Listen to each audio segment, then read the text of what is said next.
morning, good afternoon, midday. Thank you.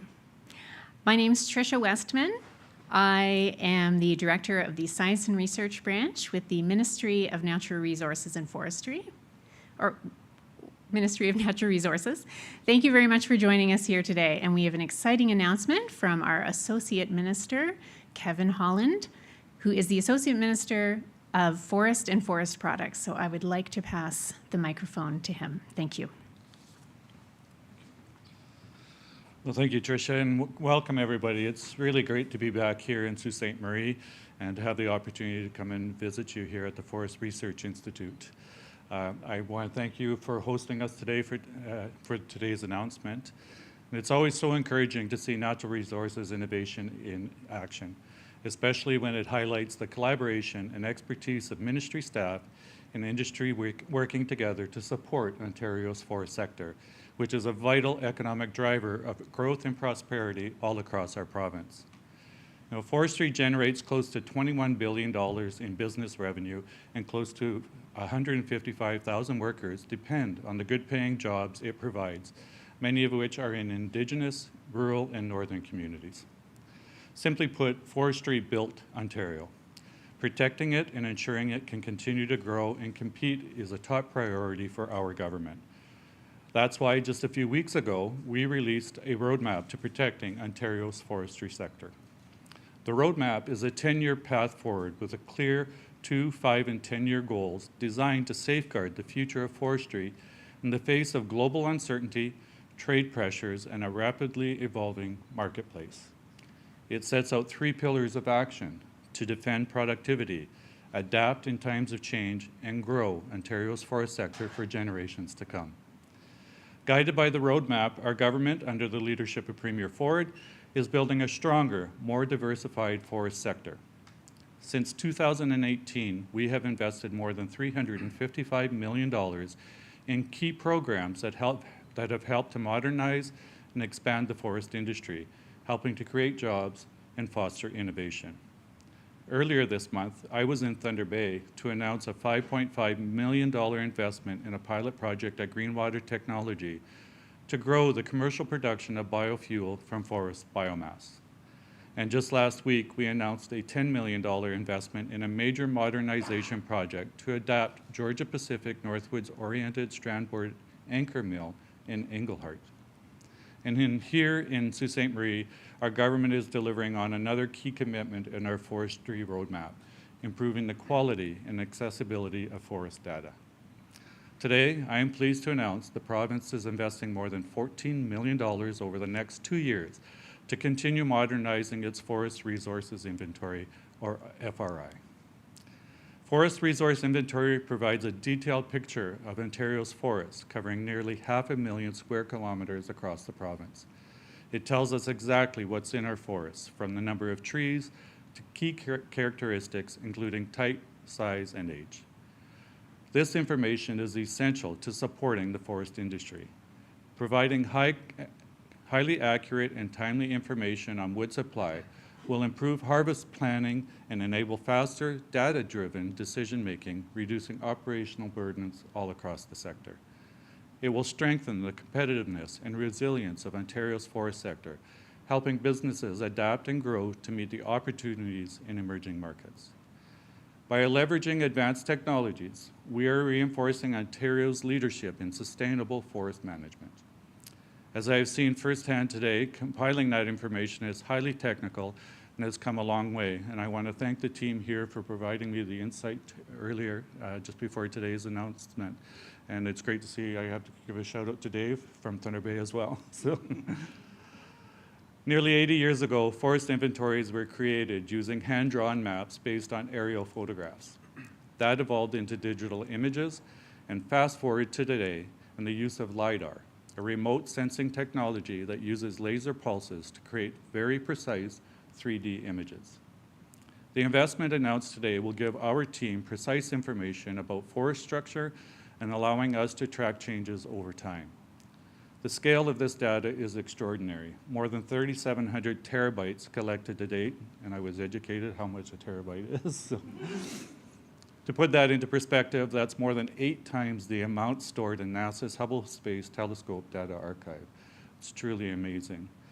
And today's investment advances our capacity and technology that is needed to store, share, analyze, and transform this vast amount of forest data into practical, actionable insight.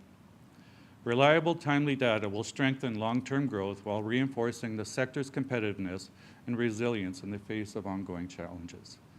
Our government is committed to protecting workers and communities by addressing these hurdles head-on. That is why, in parallel with this announcement today, the Ministry also recently consulted on improving the efficiency and effectiveness of forest management planning and will be updating its forestry guidelines. In addition, consultation is now underway to improve our forest manuals to allow for a single plan for multiple management units and support the tracking of wood, making forest management planning more efficient while continuing to ensure sustainability. By investing in science and technology and streamlining our regulatory environment, we are reinforcing our commitment to protecting Ontario's forest sector and strengthening our position as a world leader in renewable and responsible forest management. Our forest sector has a long and proud history in our province. It helped build this province. Our government is making the strategic investments needed to ensure the sustainability and growth of the sector for the future. Thank you so much.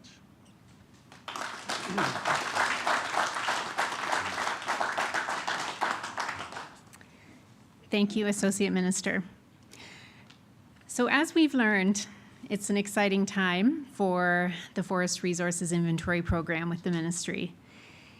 And to put it into some industry context, I wanted to share some thoughts. This inventory is fundamental to the success and sustainability of forest industry in Ontario.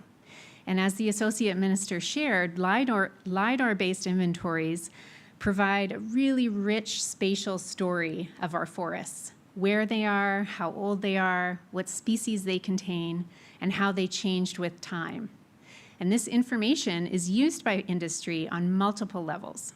Operationally, inventories help industry map out road locations, identify areas of concern, and plan silviculture treatments. And then on a strategic level, the inventories are used to develop harvest schedules that balance multiple objectives from economic prosperity to habitat protection. Forest industry relies on this inventory data to decide where and when to harvest, how much timber is available, and what products can be produced. And accurate data helps avoid risk of over-harvesting, underutilizing resources, and reduces inefficiencies leading to higher costs. Ontario depends on a continuous supply of healthy forests, and the inventory data helps plan harvesting within sustainable limits, plan for regeneration, and monitor forest health for impacts from pests, fire, and climate change. So in addition to the benefits of the rich inventory data, I also wanted to touch on the investment that Ontario is making in the technology used to house and share this information. And that is enabling better coordination between industry, government, and our technical partners and local communities as we collaboratively use this data to make decisions. Forest resources inventory is more than just data to the ministry, the forest sector, and our partners. It is the foundation for a resilient forest industry. It's my pleasure to now introduce one of our key partners in this endeavor, Ian Dunn, President and CEO of the Ontario Forest Industry Association.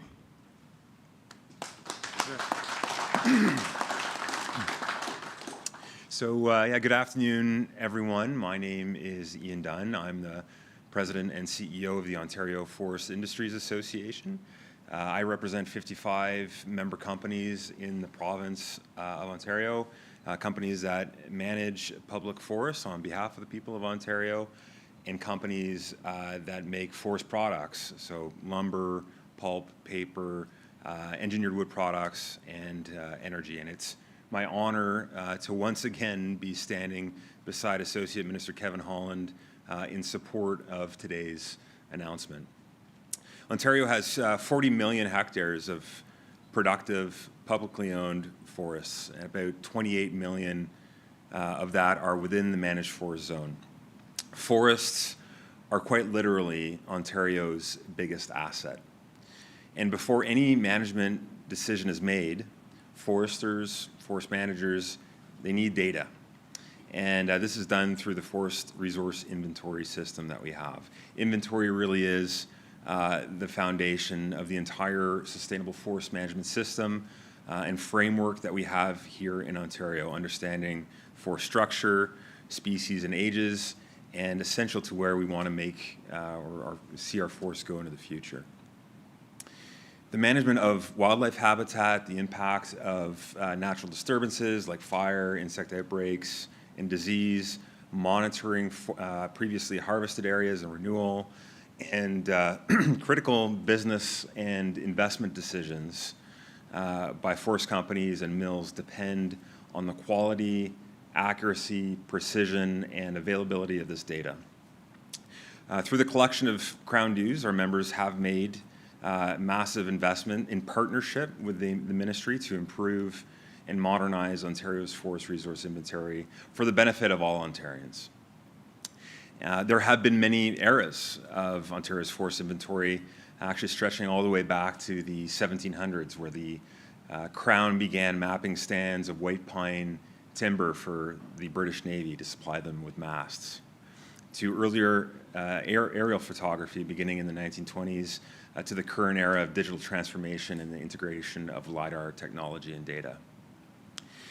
As we approach the next round of forest management planning in Ontario, the need for the most up-to-date, cutting-edge data has never been greater. And today's announcement is intended to secure this future, ensuring forest managers have the tools needed to continue Ontario's commitment to forest sustainability and maintain the incredible high-quality forest resource that we have in the province, and which is so critical to our industry. So congratulations again to the ministry, to Associate Minister Holland on today's announcement, and once again, thank you for joining us today.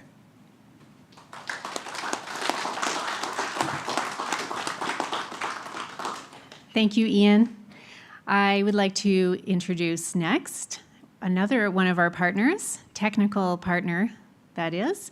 So Robert Wood, who is a data architect from Microsoft, is here to share a few words about his journey with us in developing the technology that is the foundation for the inventory system. Welcome, Rob. Thank you. Hello, everyone. First, I'll tell you a little bit about me. I am an architect at Microsoft. I work for Microsoft Canada, and I had the good fortune a few years ago to get an opportunity to work with the FRI and the government to find out, how we could kind of optimize how we manage sustainable forests, how we manage this forest inventory. At the time, LiDAR acquisition was the decision to make. As mentioned, that LiDAR data is fairly large.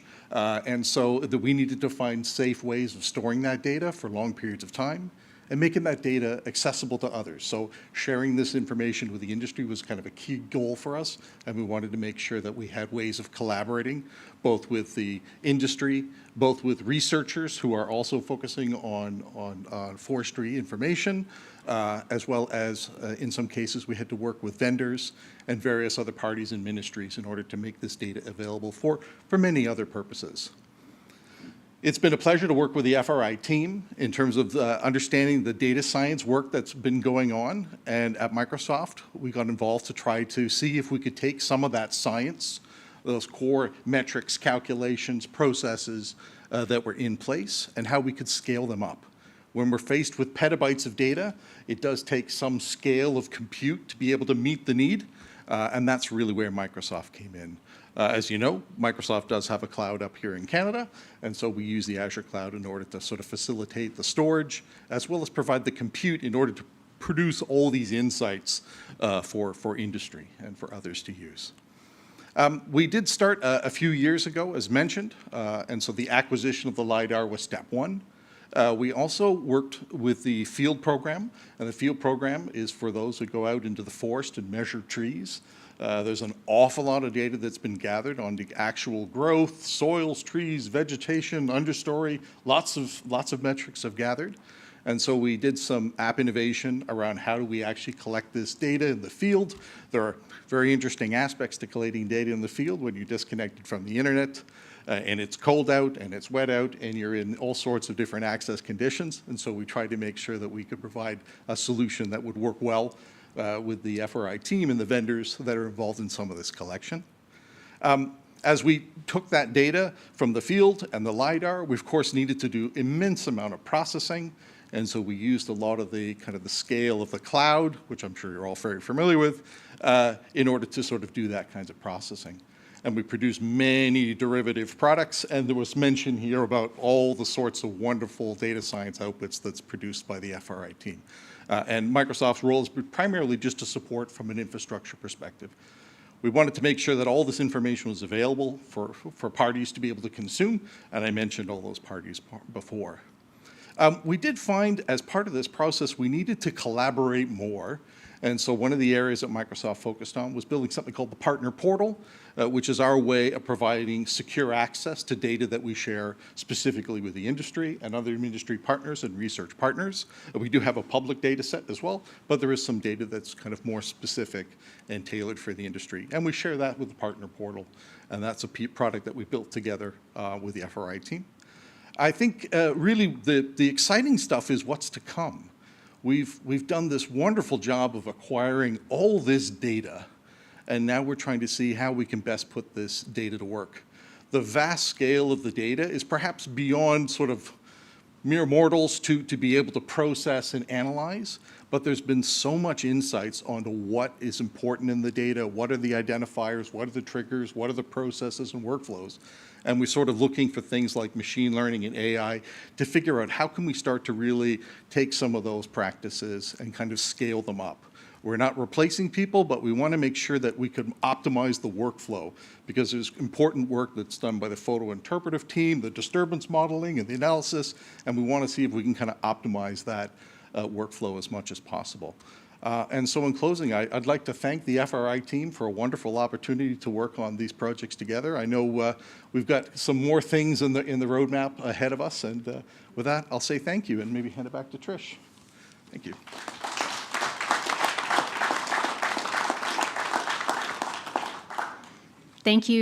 Thank you, Rob. Thank you, Ian. Thank you, Associate Minister.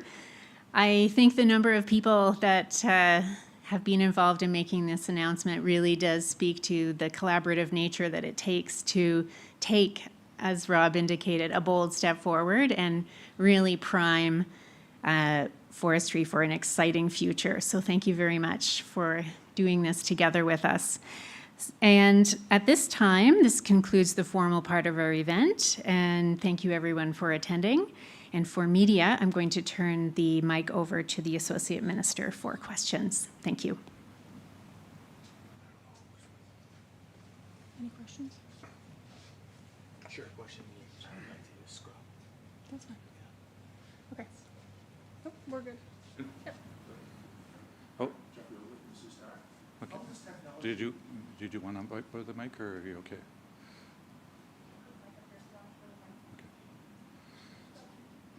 Okay. How does technology impact the for staff? Additions, subtractions, new training? So, sure, I think that would be a question better for you, the technical on the staffing levels with the... Thank you.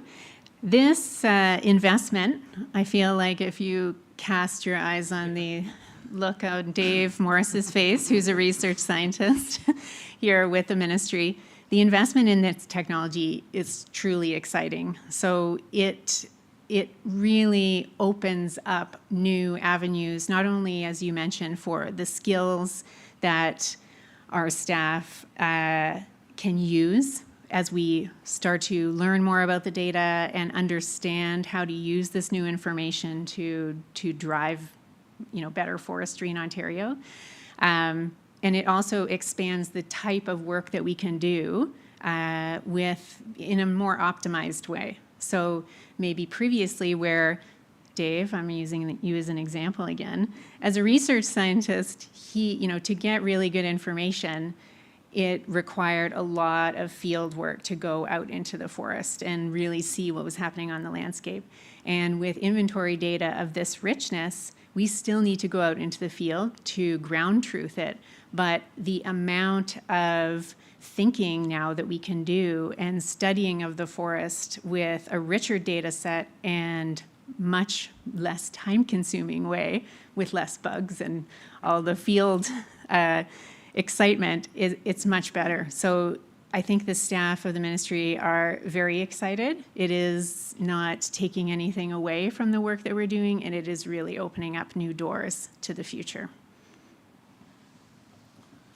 I think the exciting part about this, and we were talking about it earlier before today's announcement when I was talking with Dave and the rest of the team, is the evolution of the information that's going to be developed with this new technology is endless. And I think the potential that it's opening up, not just in forestry, but for our natural resources sector in general, is really exciting. So. I'm Ian Ross from Northern Ontario Business. Hi, Ian. With this new forest inventory and the technology that we play, what's more to learn about the health and condition of the forest? Yeah, so with this technology, and Trish, you can feel free to jump in after, it's giving us the better analysis of the forest inventory that's out in the field and in our forests. It's, as Trish has indicated and the team educated to me, it's about taking the data that they've done in being out in the field and compiling that data and working it in with the LiDAR technology so that they can do a better job in really identifying the age, the species, the condition. It can do the forest biomass that's on the ground. It can address some of the fire loads in certain areas that can help communities plan better for fire management plans. So it's really enhancing and bringing all the technology and all the research that has been done together and developing a model that's really going to benefit not just the forestry sector. I mean, that's where our focus is on here to help our forestry industry, but it goes well beyond that. So it's an exciting time. Is there anything you want to add? I can add. Yeah, just to build on that, when we think about forest health, we're thinking about it in a very complex environment.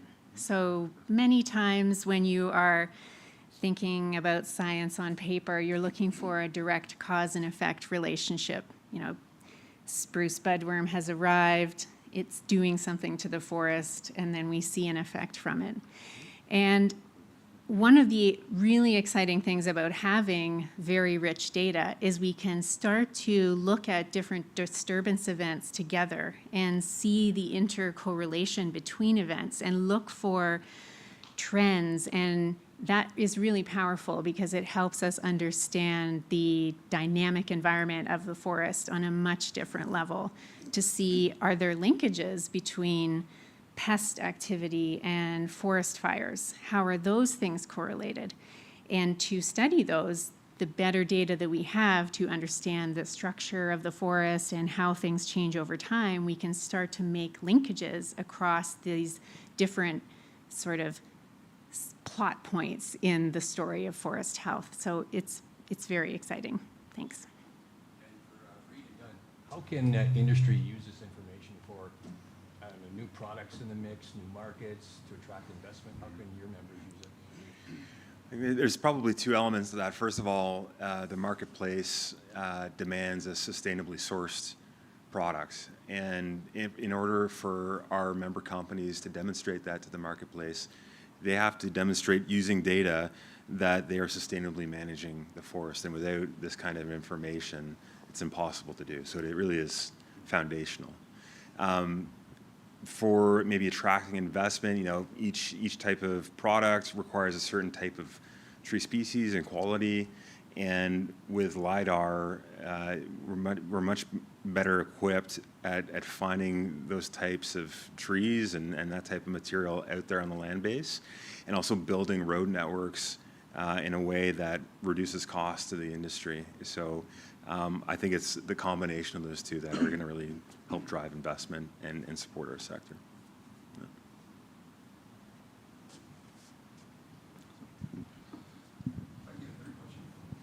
We got one up here. So I had a question about how much of Ontario right now is mapped already, and what are the range of these LiDAR drones?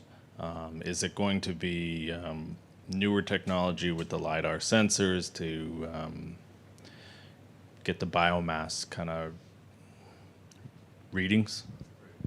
So right now, again, we had this conversation just before the meeting started, and what we've been focused on is mapping the managed forest section, managed forest in Ontario. We haven't gone into the unmanaged forest areas as of yet, but yeah. So the technology, as I mentioned earlier in my earlier comment, was it really provides them the ability to look at what that biomass is on the ground, what that fire load is, and map out the areas in the province where to assist the sector itself in determining where their forestry operations should take place within their managed forest license area. So.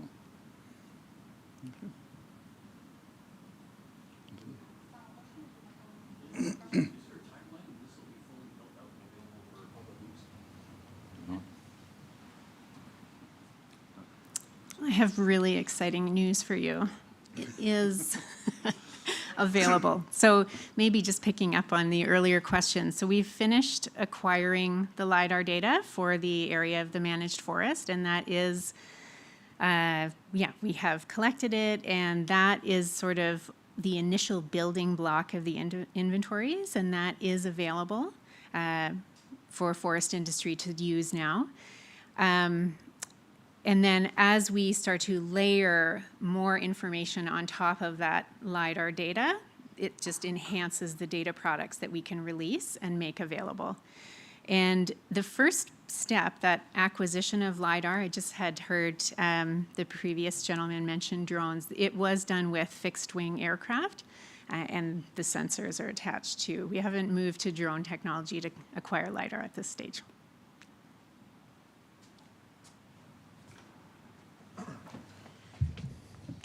Hi there, I'm Greg with Sear today. I believe it was Mr. Dunn that just said the marketplace demands a sustainably sourced product.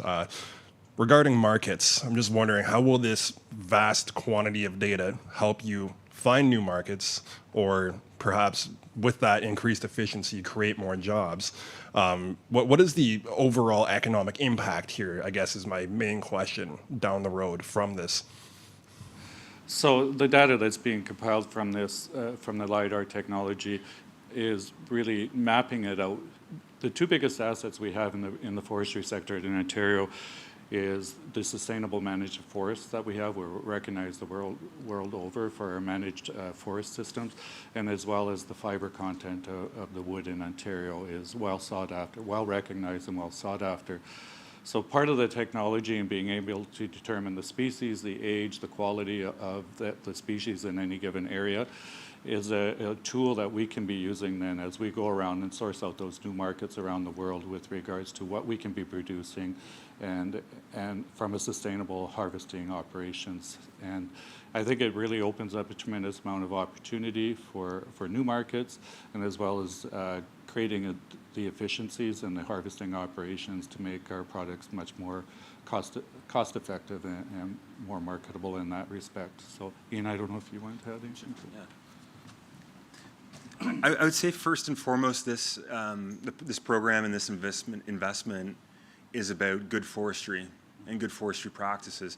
The forest industry will benefit from it, but it's not the most it's not the highest priority in terms of collecting this data, feeding into the forest management planning process, and getting ultimately timber to the mills. Ontario's forest management system, the ultimate objective is not producing timber for the mills. It's about balancing social, economic, and environmental values. It's about emulating natural disturbances. And as a result of that process, there is a sustainable yield of timber to the mills. And this program and this investment is really about supporting good forestry practices.